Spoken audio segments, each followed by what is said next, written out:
Hey everybody, welcome to the 220. This is week 10, episode 10. I can't believe it. 10 straight weeks of actually forming a habit. How many weeks does it take to form a habit? I have no idea. But hopefully we can push this through the holidays, because I am driving down to Atlanta next week because I have the boys for Thanksgiving, which I'm pretty stoked about.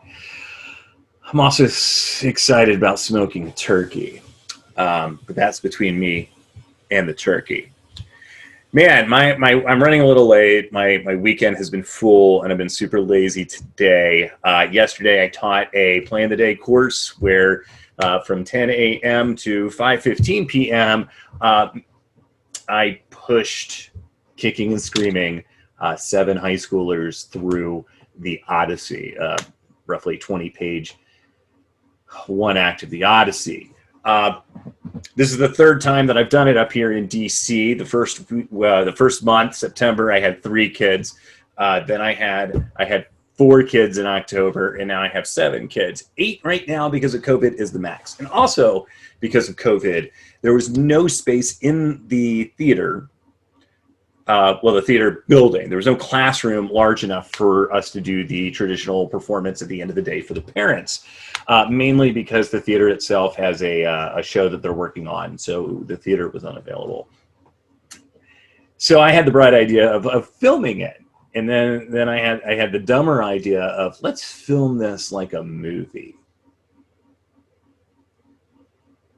Yeah, so I pretty much only had time to get everything on film, and because all the kids were wearing masks, we just recorded the audio separate, and now I have a whole lot of pieces to a puzzle that I don't know how well they're going to fit together, that I need to edit. I'm not sure why I do these things to myself. I think it's fun. Who am I kidding? I actually really am proud of the opening and the ending of it, how we bookend it. It's hopefully this week I will get that edited so I can get it out to the kids and parents. But also, if I'm spending all week editing that thing together, that will be your episode 11, and you can let me know what you think. Was it a success? Was it not? Any suggestions? Moving forward, because I have the 7 kids back in December to do Hamlet abridged. I'm not sure what script I'm going to use for that yet, so if anyone has suggestions about that, I would love to have them. And the interesting thing about talking about that, on December 5th, I'm going to be directing a bunch of high school kids in one day to put on a abridged version of Hamlet, is the fact that today we are going to do the first chunk of the Shakespeare Project, the rise and fall of the Shakespeare Project. And while that is a very ominous title, I'm using it just because I like it. And it did start and it ended. But the most interesting thing about the call, which went for a while, and then after the call was done and I was about to call it a night, Todd then joined and we talked for like another hour. The thing that I have learned is that while the Shakespeare Project may have fallen, there's a lot of people that would like to see it come back.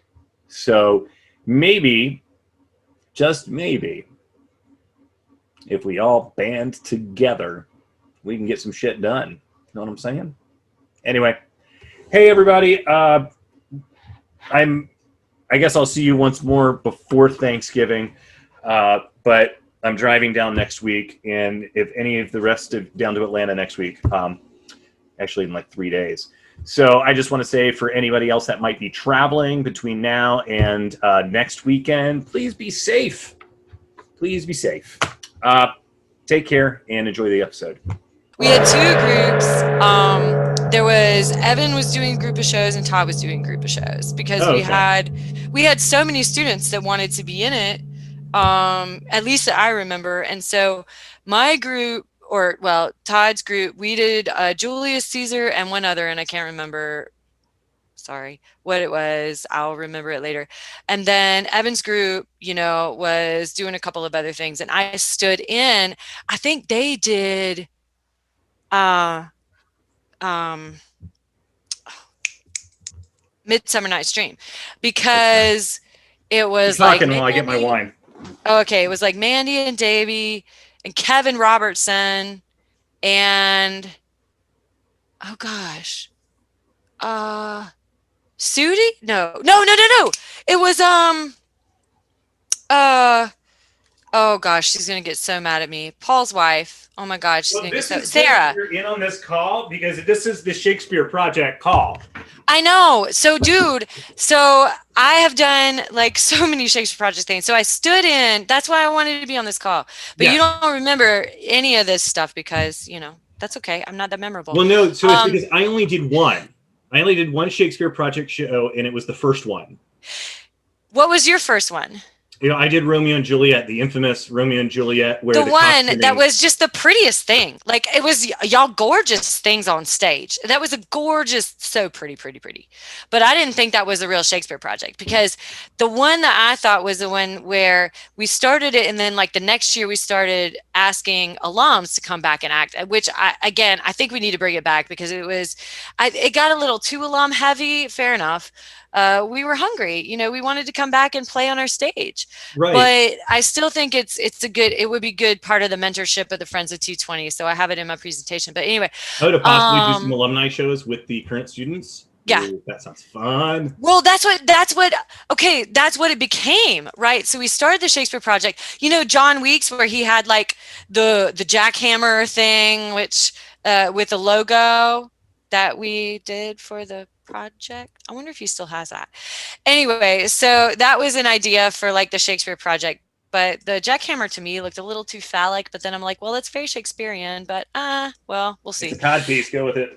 So, exactly. I'm He probably moving still my has box it. of wine over to my other side If he here. doesn't have it, well, I got my lip gloss. If he doesn't have it, then I know he could recreate it. But anyway, he created, and maybe this was for Todd's group that he created it. But I stood in. For with Midsummer Night's Dream when Charleston had like the first night of Charleston, and they asked us to perform on Main Stage when they used to close off King Street. It was so awesome. They had a stage, but Mandy couldn't be there because she was going to go home for Christmas.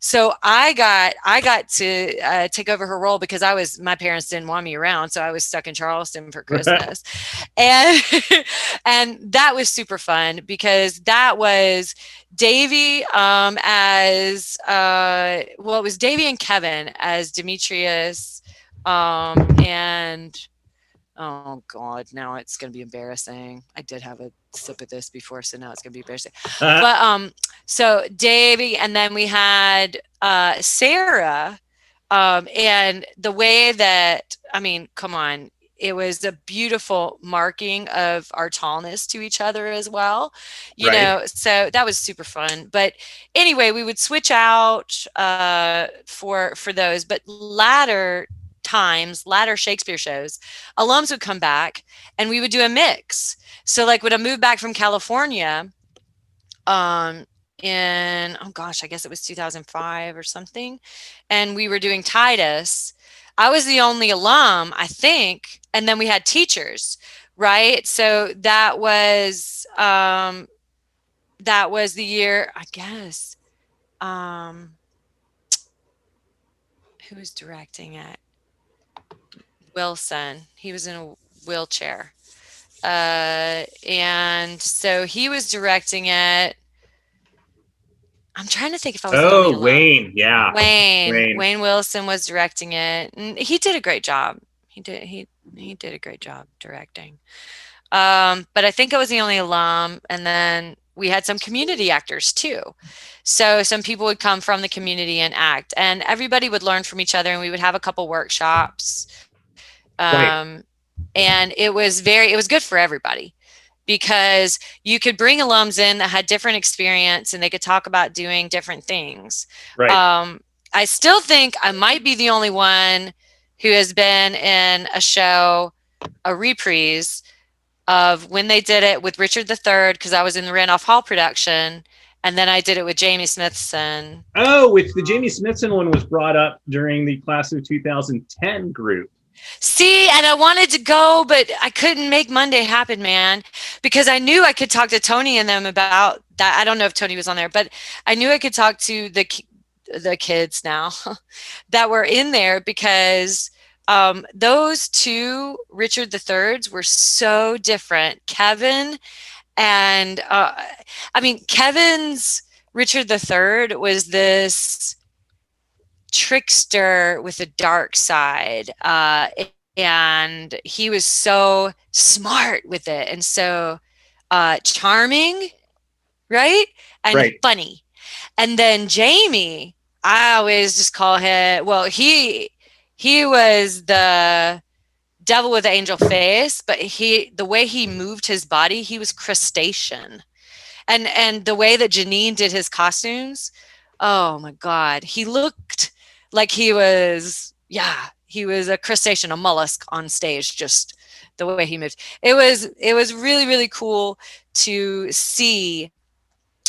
And that's what I loved about the Shakespeare Project, because you can do Shakespeare a million different ways, but it's really cool to see the different interpretations. And I was wanting to get like the different casts together and the crews and the actors to talk about how their different interpretations based on the artistic talent that was there and whatever was calling to them at that time,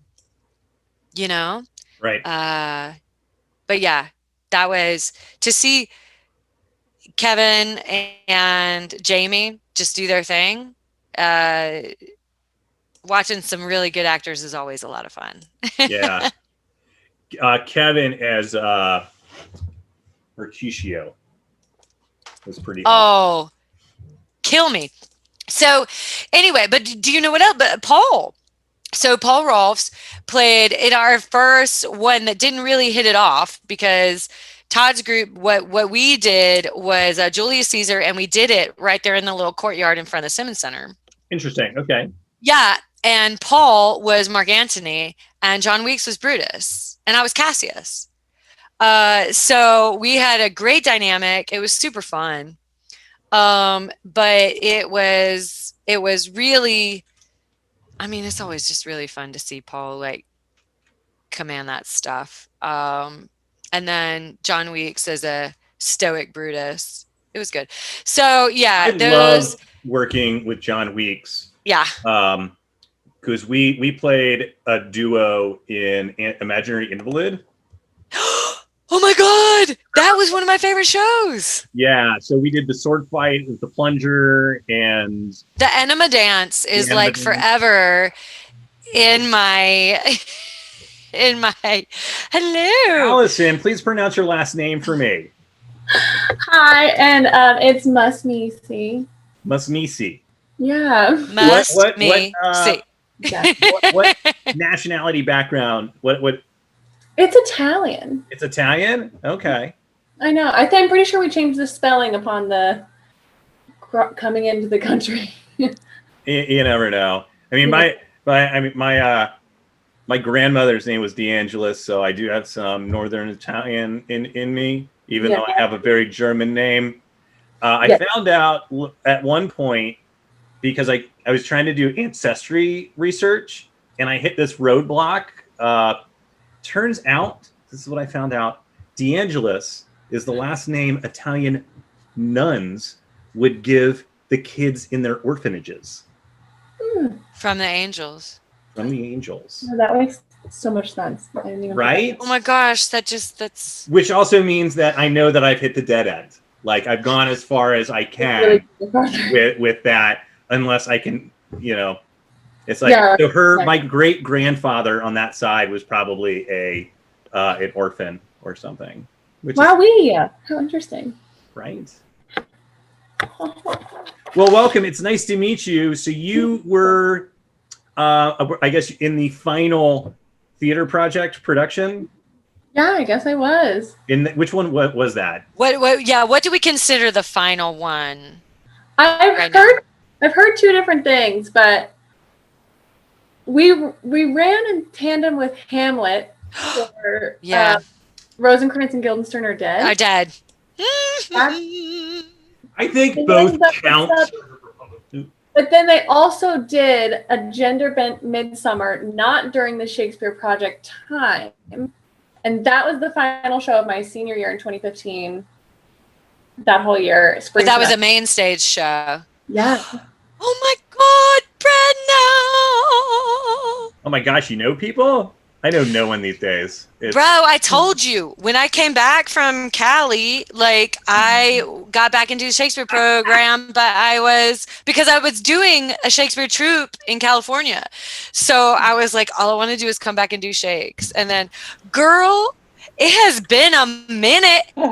It's been so long. Look at your hair. This has been a minute too. God, you look gorge. Is that a COVID minute right there? Is that some COVID minute that's happening? This clean COVID. She did my hair. Oh my God, it's good to see you. You too. So, but Allison, I don't think I met you. No, I don't think we've ever met. Hi. Pleasure. I graduated in 2015, so I guess I got there in 2011, if that's the case. So my 20 little baby. It's cool. We don't count it against you. We love it. I don't want anyone on calls that are not at least 4 to 5 years out from their graduation. I guess I hit 5 years, so yeah, you're fine. You can stay. Yeah, well, we don't have to kick her off. I only joke because people were pitching reunion show ideas, and it was like a show that had been done like 2 or 3 years ago, and I'm like, oh, as they say in Georgia, oh, bless your heart. Yeah. Well, there could be a space for that, though I wonder if we could do something. But I do think that the what I'm going to do, because there's a lot of people talking about Spring Awakening, and it is 5 years out from when that was produced. So I'm trying to meet as many people off my generation as possible, because I think it's kind of fun and cool. We all kind of have this weird shared history, but we don't know each other. Yeah. So that's like the fun part. So Brenna, I don't think we've ever met. No, I don't think I know you at all. Yeah, and you would. I usually leave an impression, whether negative or positive. Same. Okay. He was too busy working around the world, Brenna, while we were doing our thing. Here in Chucktown. So 12 years. We were trying. We were trying our best. Yeah, it was 2013, and this was my last show. It was also their last show. So we're trying to figure out the timeline, because there's a Mr. Robbie Thomas. Hey guys. Hi. Hello, Roberto. How are you? I have not met. And is that just Coca-Cola? Because I poured myself. Hell no. Damn it, I'm drinking coffee. I feel so dumb. No. Well, it's so early over there. I don't know. That's okay. I've just been working literally since 6:30 this morning. Ooh, girl, preach. So on our email thread planning, was there anyone else that we are waiting for? Todd better show his ass up here, because I want to understand. I emailed him for a list of shows, because this is the strange timeline. So you're saying that 2013 was this final season. We're going to call it a season. I don't want to have a Hamlet versus Rosencrantz's Guildenstern Are Dead. No, I don't think it should be show-based. It should be season-based. It's season-based. Exactly. It's season-based. So the final season is 2013. Robbie, would you agree? I don't remember dates. What shows was that? Well, okay. So that was Hamlet with Davy, right? Yeah, I think that was the last official Rosencrantz and Shakespeare Guildenstern. Project. That was the year. Yeah, because I had Leora the next year, and yeah, that was. I graduated. That was my senior year, or like the first summer. Except that right after that, they ended the Shakespeare Project, and then I graduated in 2015, and then in 2016 or 17 they brought it back with Evan did like a dance version of Romeo and Juliet with Krista Grievous. I don't know if you ever met her, Brenna. So now I don't really know. Was that in Piccolo or was that full like a Shakespearean thing? Because we always did like Stella Di Domani in Piccolo Spoleto every year, which Todd produced, and I worked with him for a while. And That's let's like remember, all alumni. I mean, did people speak or did they dance? Because I mean, you know, it was a spoken moment. Okay. And let's also remember that there are Shakespeare shows that don't count as Shakespeare Project. Well, they were right. just main stage shows. If I'm not mistaken, the reason they wanted to do it is because they wanted to bring back the Shakespeare Project, but it did not continue after that. So I'm just not. I withdraw it. I'm going to take it off the table. I don't think. Yeah. Well, I mean, it could be a failed start. That's fine. I'm just saying that. Screw dancers, right? If my wife ever sees this, which she won't, she doesn't give a shit about this. She's a dancer, so I always have to make dance jokes. Okay, so I was in the I think Todd pitched this idea because he loved the Shakespeare Project. Todd and I were also in the first Shakespeare Project show ever, the Romeo and Juliet show that I believe was August 1990. I thought it was 96. So it may be, yeah, I think it was August 96. Because it was one of my, it was the same season that Ball went up. No, it was 97. And I can tell you why how I know that. So okay. I started at CFC January of 96. So I was a semester ahead of, even though I graduated a semester early. So that's why I got there ahead of you, Tara. And then Phil came and Todd directed as a main stage show Tempest. Phil Canzano, Matt Kennedy, and I at the end of that year got an apartment together that we moved into at the very end of that school year. And we stayed over the summer and did Shakespeare Project. Yeah, and that's where it became, because it was the kids who wanted to stay over the summer and like do Shakespeare work was what it kind of started as. The alums came later. So the thing is, the very first show included faculty. Yeah. So Joy played the nurse, and our Mary Jolliston, who was the costuming teacher professor, was playing. Was it Catherine? She played. No. That was Evan's wife, dude. Oh yeah. So then it would be the other. It would be Montague. So Evan had combined most of the elder roles into one. But Lady Cat and y'all, she killed it. She killed it. She was beautiful. She killed it. Beautiful redhead. The night before we opened, in her sleep. Plot twist. I'm sure you guys have seen this in some of the threads of people talking about it. Wait, what happened? Wait, what did you say? So the costume, Mary Jolliston, the costuming. Of course, she had started way back when wanting to be an actress, and then ended up in costuming, and so she had the opportunity to perform with us, and played the embodiment of the elders of the not Capulets, the Montagues. And she died in her sleep the night before we opened. And Todd stepped in. And so that was the first thing Todd and I, actually that I think maybe the only time Todd and I ever worked together. Ever? Ever? Probably just like as actors. So Todd and I have this really weird history. Like we're pretty close, and we've stayed in touch. And I was 220 commissioner for a year, and it was the first year that he was the professor that was the sponsor for it. But I was always directing in 220 the same semesters he directed on main stage. It's just how it kept happening. So the only time we ever worked together was on that Romeo and Juliet, and. Wow. But I got to perform with Todd and Joy. Actually, I've been able to perform with Joy twice, which has been really cool.